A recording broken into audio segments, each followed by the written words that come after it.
এসো এসো বংশীধারী মীরা কাঁদে তোমার চোখে আগো গিরিধারী তোমার লাগিয়া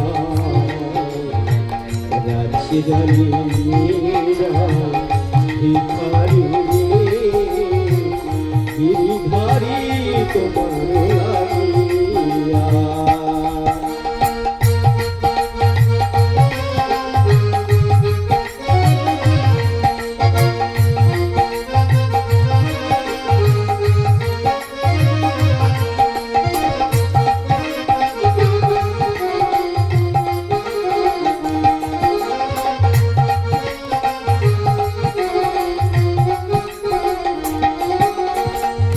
পথে পথে উদাসিনী হরিনাম ভিক্ষা মাগিয়া গো পথে পথে উদাসিনী হরিনাম ভিক্ষা মাগিয়া গো মীরা কাঁদে তোমার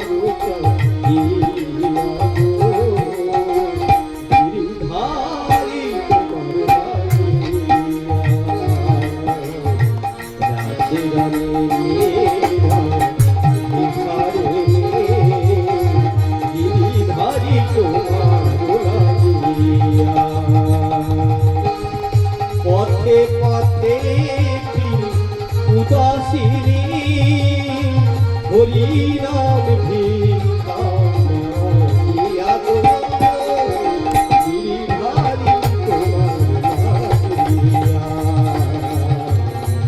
রাজরানী মীরা ভিখারি গিরিধারী তোমার লাগিয়া। যারা প্রকৃত আনন্দের খোঁজ পায় তারা এই জড়জাগতিকের কোনো কিছু ভালো লাগে না। মীরাবাই সব পেয়েছিল, কিন্তু সমস্ত কিছু ছেড়ে দিয়ে তিনি কোথায় চলছেন? সেই গিরিধারীর চরণে। রূপ সনাতন গোস্বামী কত বড় চাকরি করতেন, চাকরি পাওয়ার জন্য আমরা কত হিমশিম করি। তারা বড় বড় মন্ত্রী ছিলেন, তারা সমস্ত কিছুকে ত্যাগ করে দিয়ে গৌর চরণ পেতে ছুটছে, কারণ তারা জানতেন ওখানেই আনন্দ আছে। স্বয়ং সনাতন গোস্বামী পরশ পাথর পেয়েছিল, তাকে ছুঁড়ে ফেলে দিয়েছে যমুনার জলে, কারণ সে যে ধন পেয়েছে এ ধন তার কাছে তুচ্ছ, সেই ধনকে পেতে হবে। সেই জন্য আমরা যেটাকে দুঃখ বলি সেটা দুঃখ নয়। ভগবান তার ভক্তকে দুঃখ দেয় না, প্রারব্ধ কর্মফল অনুসারে আমরা সেই দুঃখটা পাই ঝালাই করবার জন্য, কিন্তু ভগবান তার ভক্তকে দুঃখ সহন করার শক্তি প্রদান করে। অভক্তরা কখনো দুঃখ সহন করার শক্তি পায় না। যার মাথায় কৃষ্ণরূপী ছাতা আছে তার গায়ে কি রৌদ্র লাগতে পারে মা? তার গায়ে কখনো দুঃখ আঁচড় দিতে পারে না। শিবাস পণ্ডিতের বাড়িতে তার নিজের পুত্র মারা গেল, তবু শিবাস পণ্ডিত গিয়ে মালিনী দেবীকে বলছে কাঁদবে না। মালিনী দেবী বলছে পুত্র মারা গেছে কাঁদবো না? বলছি না, স্বয়ং ভগবান অনন্ত কোটি বিশ্ব ব্রহ্মাণ্ডের মালিক আমার বাড়িতে কীর্তন করছে, আমার পুত্রের তো সৌভাগ্য স্বয়ং গৌর হরির কীর্তন শুনতে শুনতে চলে গেল, এর জন্য কাঁদবে কেন মালিনী দেবী? আমাদের কি ওই সৌভাগ্য হবে? স্বয়ং গৌরচন্দ্র আমার বাড়িতে থাকবে, আমরা প্রাণ ত্যাগ করতে পারবো? কেন কাঁদছো মালিনী দেবী? তার ভক্তকে দুঃখ সহ্য করার ক্ষমতা দেন স্বয়ং। সেই জন্য ভগবানের চরণ ধরে রাখতে হবে, কোন পরিস্থিতিতেই যেন আমরা ভগবানকে ভুলে না যায়। দুঃখ দিলেও শয়ন করো, দুঃখের পরে আনন্দ আসছে। যেমন দিনের পরে অন্ধকার, অন্ধকারের পরে দিন, তোমারও যখন দুঃখ আসছে মনে রাখো তোমার আনন্দ অপেক্ষা করছে। শুধু সব সময় ভগবানকে ভাবো, বলো যে তুমি সুখ পেও তুমি, দুঃখ পেও তুমি। সীতারাম সীতারাম সীতারাম কহিয়ে, চাহে বিধি রাখে রাম, তাহে বিধি রহে। সীতারাম সীতারাম কহিয়ে, যাহে বিধি রাখে রাম, তাহে বিধি রহে। সীতারাম কহিয়ে, যাহে বিধি রাখে রাম, তাহে বিধি রহে। রাধে শ্যাম রাধে শ্যাম রাধে শ্যাম কহিয়ে, যাহে বিধি রাখে শ্যাম, তাহে বিধি রহে।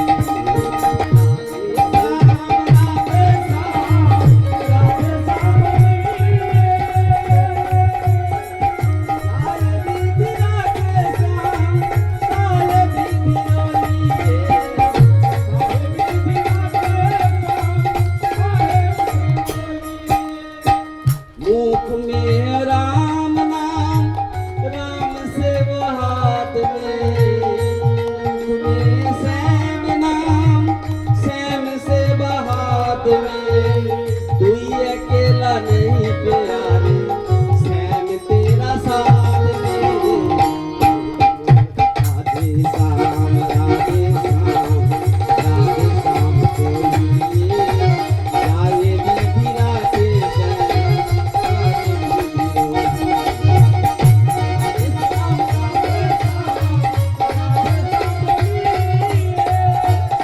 जाहे विधि राखे श्याम, ताहे विधि रहे।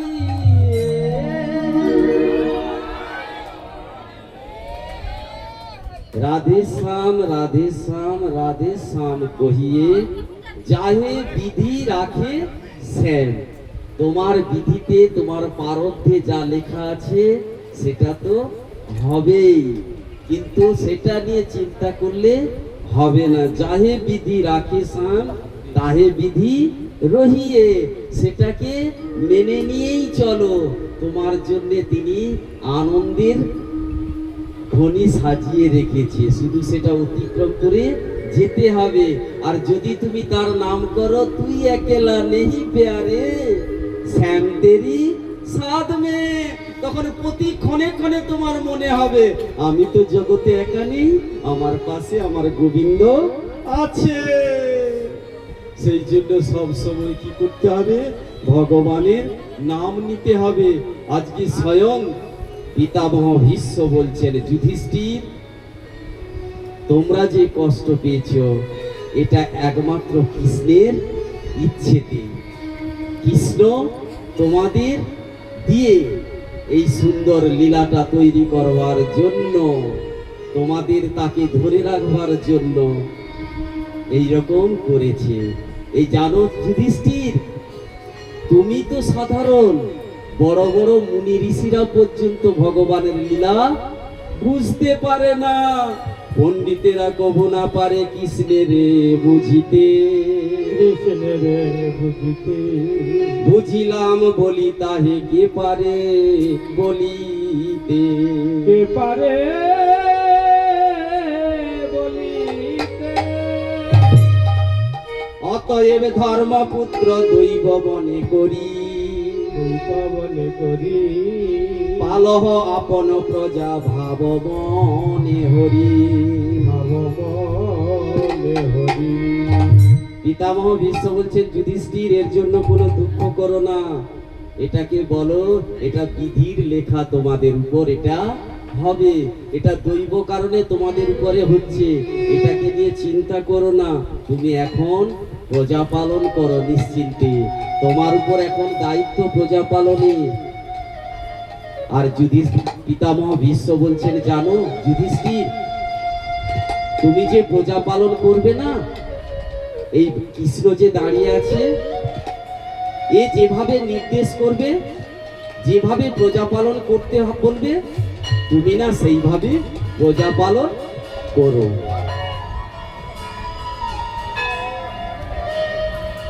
যুধিষ্ঠির মহারাজ জিজ্ঞেস করছেন, আচ্ছা পিতামহ,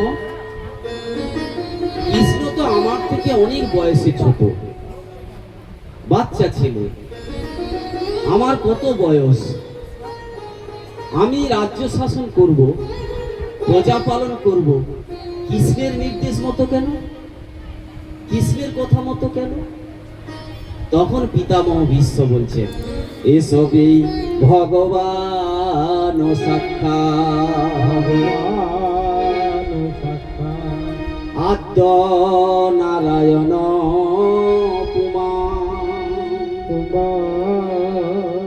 মহয়ন মায়ালোক গুরস চরিতু বিষ্ণেষু গুরত চরত বিষ্ণেষু। এবারে পিতামহ ভীষ্ম বলছেন, কি করছেন? এসো গই ভগবান সাক্ষাৎ। কি করছেন? হাতটা তুলেছেন পিতামহ ভীষ্ম, সরসজ্জায় শুয়ে আছেন তো, হাতটা তুলে এসব এই ভগবান সাক্ষাৎ। ইনি কে জানো? তোমরা যাকে মামাতো ভাই ভাবছো, যাকে মামাতো ভাই ভেবে সব কাজের দায়িত্ব দিয়ে দিতে সেও করত, একে ভেবো না এ তোমাদের মামাতো ভাই, কেবলমাত্র কৃপা করবার জন্য তোমাদের মামাতো ভাই রূপে এসেছে। এসব এই ভগবান সাক্ষাৎ, ইনি সাক্ষাৎ ভগবান আত্মনারায়ণ পুমান। এই যে পাশে দাঁড়িয়ে আছে, ইনি স্বয়ং নারায়ণ। ইনি কেবলমাত্র মায়া দ্বারা বিশ্ব সংসারকে মোহিত করে দিয়েছে, তাই তোমরা বুঝতে পারোনি। মুনি ঋষিরা পর্যন্ত যার মায়া বুঝতে পারেনি, তোমরা বুঝবে কি করে? তিনি তো লীলা করবার জন্য তোমাদেরকে মায়ায় মোহিত করে দিয়েছে, তাই তিনি যদুকুলে অবতীর্ণ হয়ে প্রচ্ছন্ন থেকে লীলা করছেন। শোনো যুধিষ্ঠির, এর কথা শোনো, জগতের সবাই ইনার কথাই শোনেন। দেবর্ষি নারদ, কপিলদেব ভগবান, স্বয়ং শঙ্কর পর্যন্ত যে ভগবানের রহস্য বুঝতে পারে না, আর আমি আর তুমি কতটুকুই বা বুঝতে পারবো? এই যে হেরিছে কৃষ্ণ আদি নারায়ণ, আদি নারায়ণ, মায়া বলে পরিচিত যদুর নন্দন, যদুর নন্দন। অতএব শুন বৎস ধর্মের নন্দন, ধর্মের নন্দন। কৃষ্ণ যা বলেন করিও তেমন, শোনো ধর্মনন্দন যুধিষ্ঠির, সেই জন্য তোমাকে উপদেশ দিচ্ছি, কৃষ্ণ যা বলবে কৃষ্ণের কথা মতো তোমরা কাজ করো। উনি কেবলমাত্র প্রচ্ছন্ন থেকে লীলা করছেন তোমাদের মাতুল ভাই রূপে। তোমরা কখনো তাকে মন্ত্রী দূত বানিয়ে দিয়েছিলে, দুর্যোধনের সভাতে গিয়েছিল দূত হয়ে। কি করতে? কুরুক্ষেত্রের যুদ্ধ বন্ধ করতে। দাও না দুর্যোধন, একটু জমি দিয়ে দাও না পাণ্ডবদের, কুরুক্ষেত্রের যুদ্ধ হবে না। তাকে দূত হিসাবে তোমরা ব্যবহার করলে। তোমরা বুঝতে পারো না তিনি অনন্ত কোটি বিশ্ব ব্রহ্মাণ্ডের মালিক। কখনো তাকে সারথি করতেও তোমরা ইতস্তত বোধ করনি। কিন্তু তিনি কৃপাময় দয়াময় ভগবান, তার ভক্তের তিনি সব কর্ম করতে তিনি রাজি। তিনি সারথি হলেন আর মালিক করে দিলেন স্বয়ং অর্জুনকে। শোনো যুধিষ্ঠির, তার কৃপার কোনোদিন তুলনা হয় না। জানো যুধিষ্ঠির, এই যে কৃষ্ণ, এই সমস্ত জীবের মধ্যে সমভাবাপন্ন সত্ত্বেও যে দেখো, ইনি ইনার অনন্য প্রেমী ভক্তদের প্রতি তার কি অসীম কৃপা। জানো যুধিষ্ঠির, কৃষ্ণ কেন এসেছে এখানে? আমাকে কৃপা করবার জন্য। শোনো যুধিষ্ঠির, ভগবান কৃষ্ণ আজকে যে তোমাদেরকে নিয়ে এই কুরুক্ষেত্রের মাটিতে এসেছে, এর উদ্দেশ্য কি জানো? আমাকে দর্শন দেওয়ার জন্য। ভক্তিপূর্ণ হৃদয়ে কেউ যদি হে গোবিন্দ হে কৃষ্ণ বলে কেউ দেহত্যাগ করে, তার সমস্ত কামনা কর্ম ফল মুক্ত হয়ে যায়। জানো যুধিষ্ঠির, আজকে আমার সময় এসেছে চলে যাওয়া, তাই অন্তিম কালে দর্শন দিতে এসেছি। ইনি কৃপাময় করুণাময়। তোমরা কি বুঝতে পারোনি? সারাক্ষণ এই কৃষ্ণের সঙ্গে তোমরা থেকেছ, অথচ কৃষ্ণকে তোমরা বুঝতে পারোনি। ইচ্ছা মৃত্যু মহাযোগী ভীষ্ম মহাবীর উত্তরায়ণে মৃত্যু করিলেন অস্থির।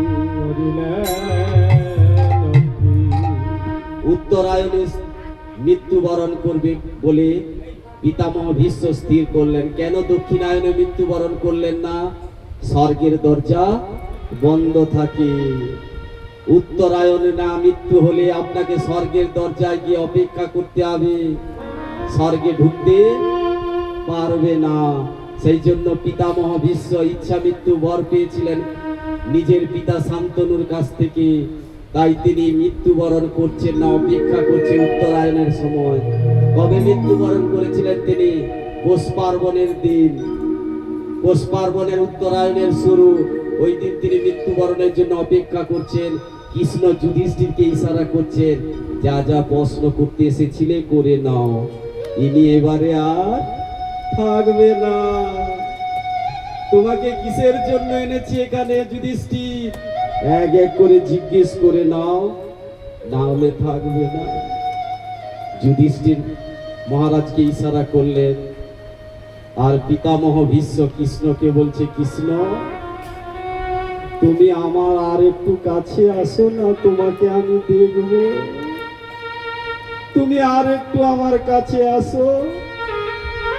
কৃষ্ণ এগিয়ে গেলেন পিতামহ ভীষ্মের মুখের কাছে, মাথা ঘোরাতে পারছে না, সমস্ত দেহেতে তীরবিদ্ধ হয়ে আছে পিতামহ ভীষ্ম।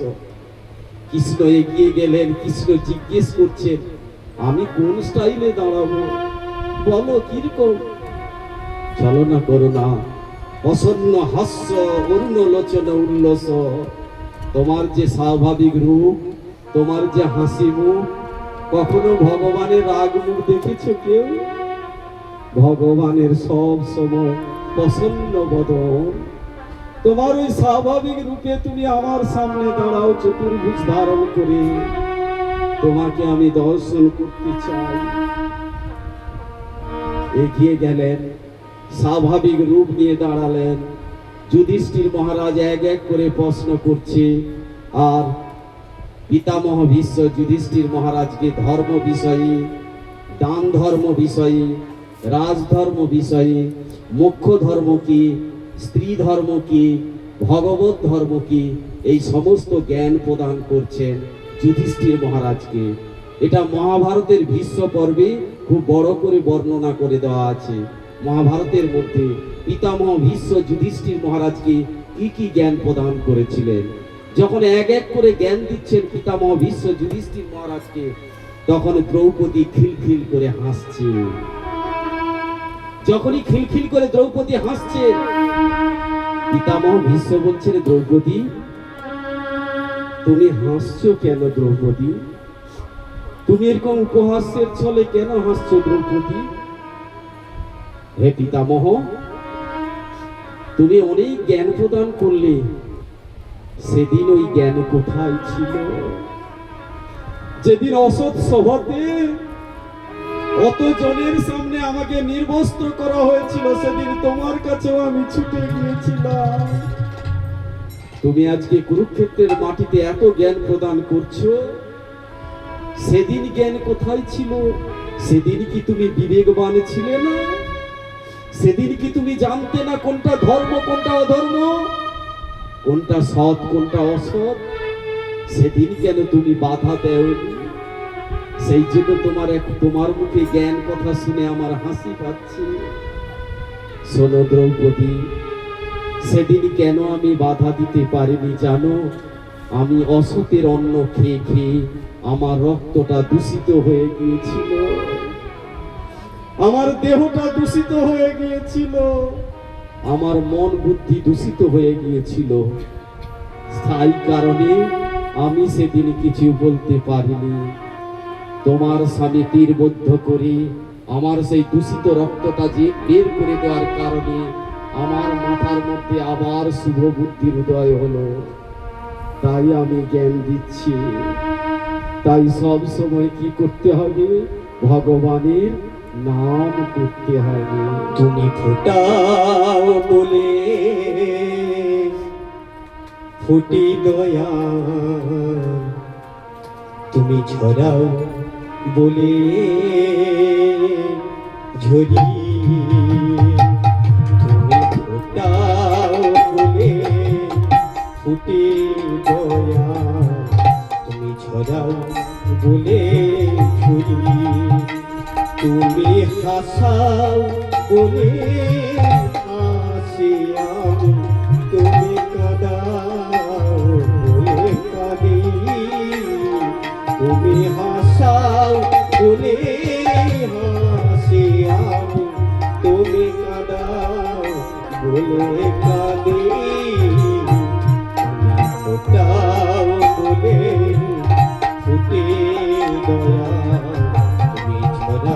বলে ঝুলি, তোমার অন্তর পুরে খবর আমার নাই জানা গো প্রভু, তোমার বিচার লোকে বিচার শালায় চোর সাজো গো প্রভু, আমার ভালো বাসার সুখের ঘরে কেন সুখের হাসি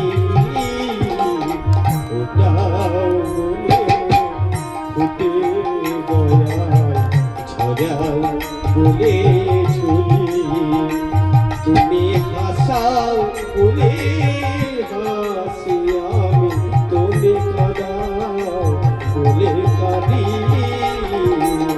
ওটাও বলে ফুটে দয়ায় ছড়াও বলে ঝুলি, তুমি হাসাও বলে হাসি দয়ায়, তুমি কাঁদাও বলে কাঁদি।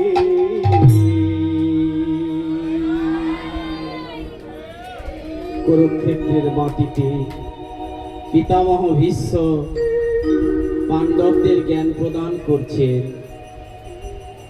কৃষ্ণকে নিকটে ডাকলেন, কৃষ্ণকে নিকটে ডেকে পিতামহ ভীষ্ম বলছেন, জানো কৃষ্ণ, আমার মনে একটা প্রচন্ড ইচ্ছে। কি ইচ্ছে? বলছে, জানো আমার এক কন্যা আছে, আমি আমার কন্যাকে তোমার সঙ্গে বিবাহ দিতে চাই। সমস্ত সাধু মুনি ঋষিরা আশ্চর্য হয়ে গেলেন। পিতামহ ভীষ্ম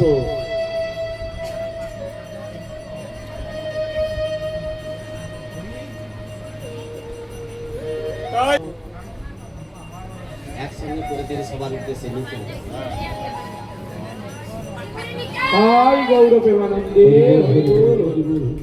ভীষ্ম যখন বললেন, হে কৃষ্ণ, আমার এক দুশ্চিন্তা আছে, আমি আমার কন্যাকে তোমার সঙ্গে বিবাহ দিতে চাই। তখন সেই সভার মধ্যে সবাই তাকিয়ে থাকলেন পিতামহ ভীষ্মের দিকে। অনেক মুনি ঋষি সাধুরা সবাই ঘিরে দাঁড়িয়েছিলেন পিতামহ ভীষ্মকে।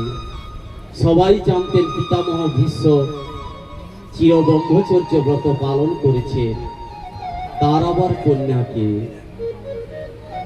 যখন জিজ্ঞেস করলেন, কৃষ্ণ তুমি আমার কন্যাকে বিবাহ করো, কৃষ্ণ জিজ্ঞেস করছেন, তোমার আবার কন্যাকে? জানো আমার কন্যাকে ইতিমতি রূপ কল্পিত বিতৃষ্ণা, আমার যে ইতিমতি, আমার যে মতি, এটা হলো আমার কন্যা। আমার মতিরূপী কন্যাকে তুমি বিবাহ করো। জানো, এই জগৎ সংসারে পিতা মাতাকে একমাত্র খুশি করতে পারে, আনন্দ দিতে পারে পুত্রের থেকে কন্যা বেশি। কন্যাই পিতা মাতাকে সব থেকে বেশি খুশি করে, বেশি আনন্দ করে। কিন্তু কোন কন্যা? যে কন্যা পিতা মাতার কথা শোনে না, সেই কন্যা পিতা মাতাকে আরো বেশি কষ্ট দেয়। সে এমন কর্ম করে ফেলে, পিতা মাতারা চোখের জলে সারা জীবন কাঁদতে থাকে। কিন্তু যে কন্যা পিতা মাতার কথা আদেশ পর্যন্ত চলে, সেই কন্যা পিতা মাতাকে সব থেকে বেশি আনন্দ দেয়। আজকে পিতামহ ভীষ্ম বলছেন তার কন্যাকে, মতি, এই জগৎ সংসারে তোমার মতি, তোমার মন তোমাকে চালিয়ে নিয়ে যাচ্ছে। সেই মনরূপী কন্যাকে কৃষ্ণের চরণে অর্পণ করো।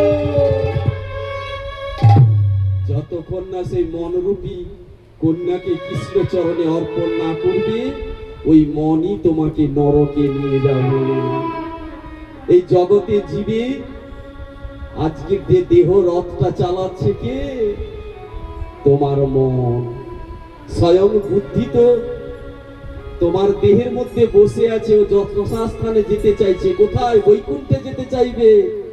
কিন্তু যিনি মন, সে যদি উন্মত্ত মদমত্ত হয়, তোমার ওই আত্মা বৈকুণ্ঠে যাবে না, নরকে যাবে।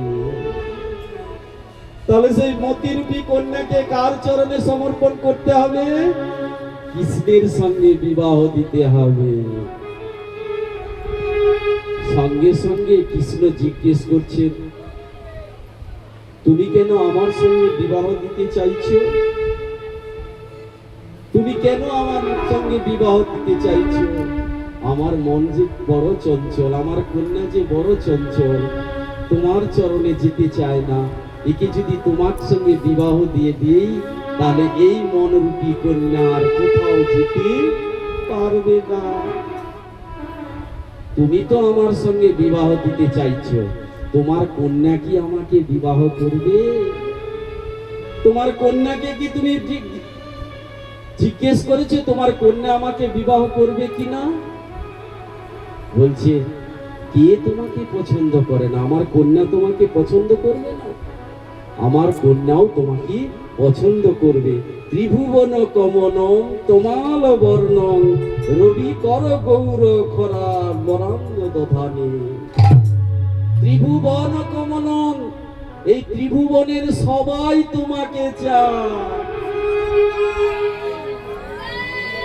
তোমাকে আবার আমার কন্যা চাইবে না কেন? আমার মধ্যে কি গুণ আছে যে গুণের কারণে জগতের সবাই আমাকে চায়? আমার মধ্যে কি গুণ দেখতে পেয়েছে যে ত্রিভুবনের সবাই আমাকেই চায়? জানো, তোমার মধ্যে যে প্রধান গুণ সৌন্দর্য। যে তোমার একবার কেউ রূপ দেখবে, সে আর কেউ চাইবে না। তোমার রূপের কি তুলনা হয় কৃষ্ণ? তোমার রূপ আমি দেখেছি। অর্জুন তো তোমার শুধু পিঠটা দেখেছে, সম্মুখ থেকে আমি তোমার সৌন্দর্য দর্শন করেছি।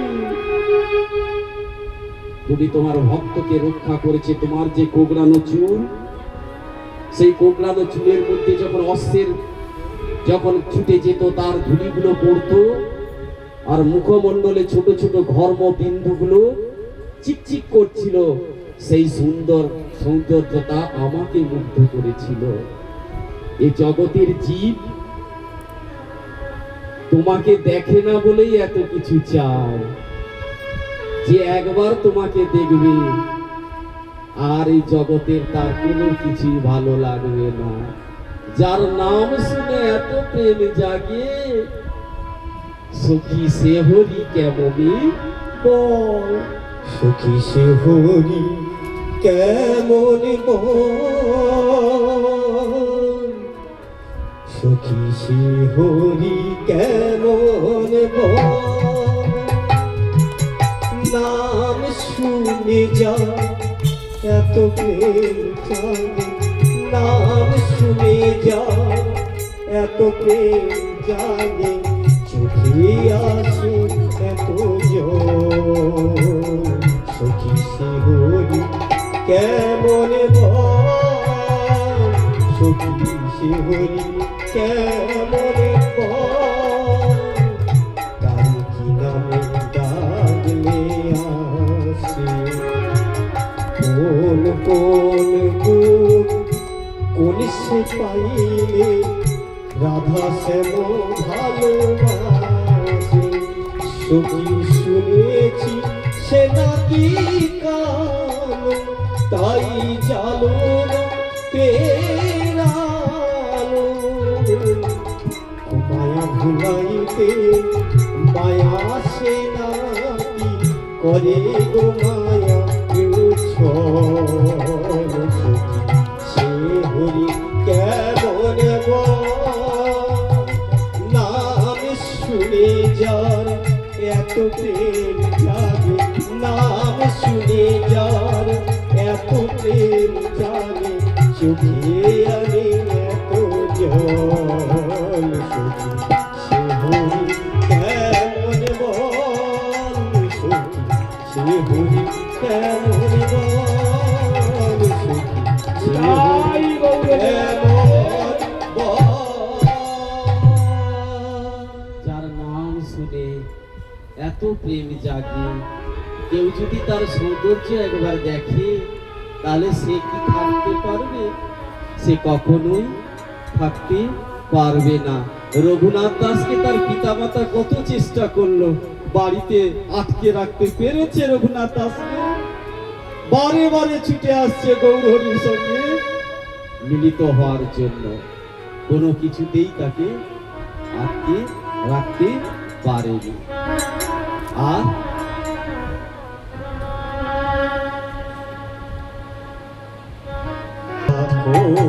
চরণে হে চরণে মোরা তব চরণে শরণাগত চব চরণে শরণাগত আশ্রয় জনে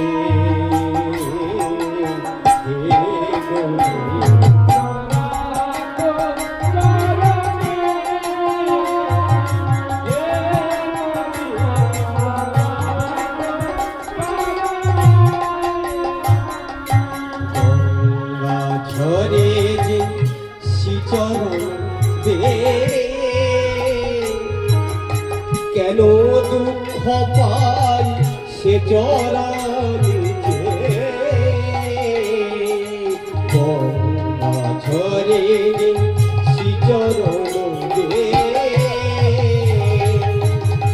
কেন দুঃখ পাই সে চরণ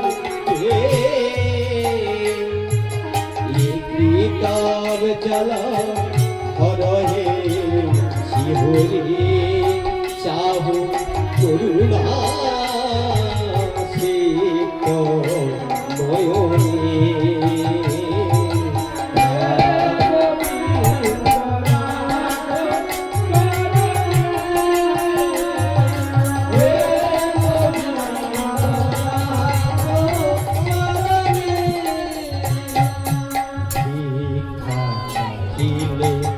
মানুষ নাই ফেরা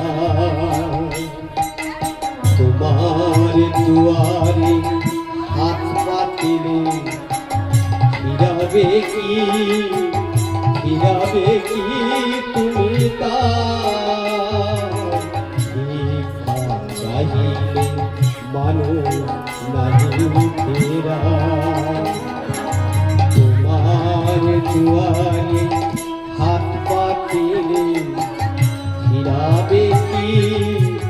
ফিরাবে কি তুমি তাই তব চরণ ধরিয়া ডুবে মরি যদি রবে কলঙ্ক ভগলে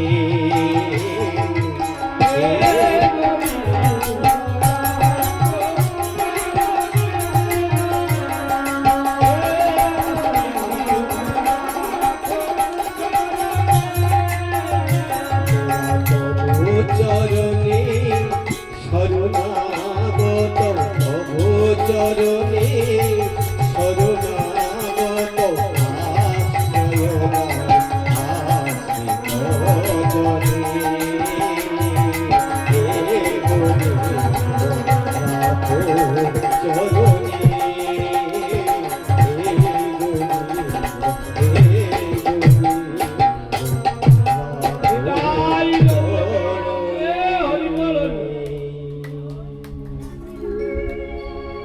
স্বয়ং মুসলমান কবি কাজী নজরুল ইসলাম বুঝেছিলেন গোবিন্দ চরণ ছাড়া আমাদের চলবে না। যে গানটা গাইলেন এটা কার লেখা? স্বয়ং কাজী নজরুল ইসলাম। হে গোবিন্দ তোমার চরণে রাখো। আর আমরা সনাতন ধর্মে জন্মগ্রহণ করেও বুঝতে পারলাম না। আজকে স্বয়ং পিতামহ ভীষ্ম বলছেন আপনার মতো সৌন্দর্য যদি কোনো কন্যা দেখে সে কি আপনাকে বিবাহ করতে না চেয়ে পারে থাকতে? আর কি গুণ? বলবান। তোমার মতো বলবান কি জগতে আর কেউ আছে? কেউ জানুক আর না জানুক, আমি তো জানি কুরুক্ষেত্রের যুদ্ধের প্রকৃত যোদ্ধা ছিলে তুমি। তুমি যদি না থাকতে পাণ্ডবরা কখনোই জয়লাভ করতে পারত না। তাহলে কোন স্ত্রী কন্যা, তোমার সৌন্দর্যও আছে, তোমার বলবানও আছে, আর স্বভাব, তোমার স্বভাবের মতো স্বভাব আর কাউকে জগতে কোনো কন্যা পাবে?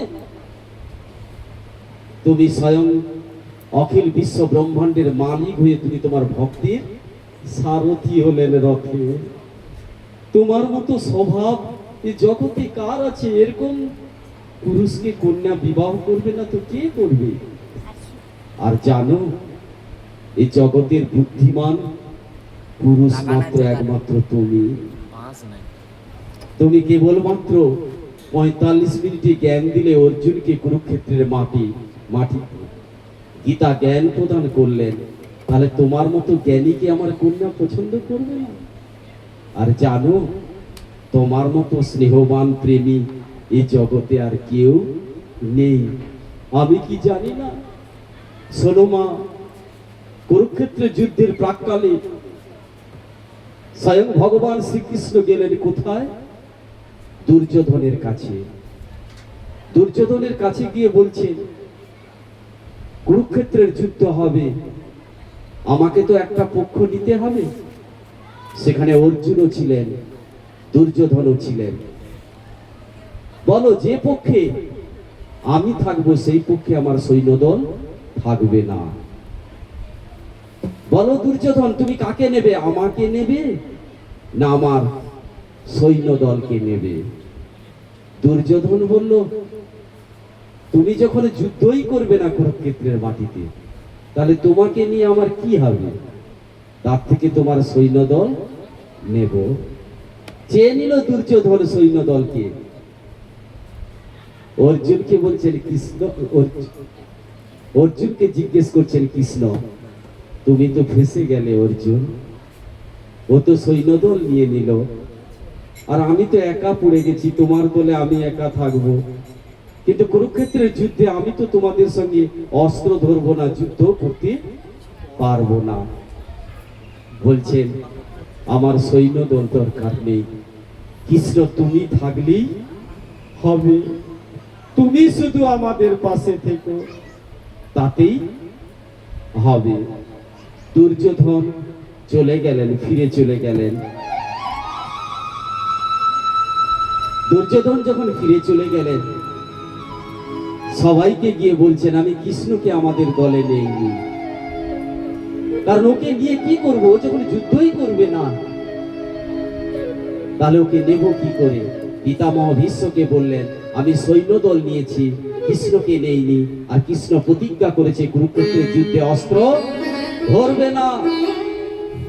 পিতামহ ভীষ্ম সঙ্গে সঙ্গে প্রতিজ্ঞা করলেন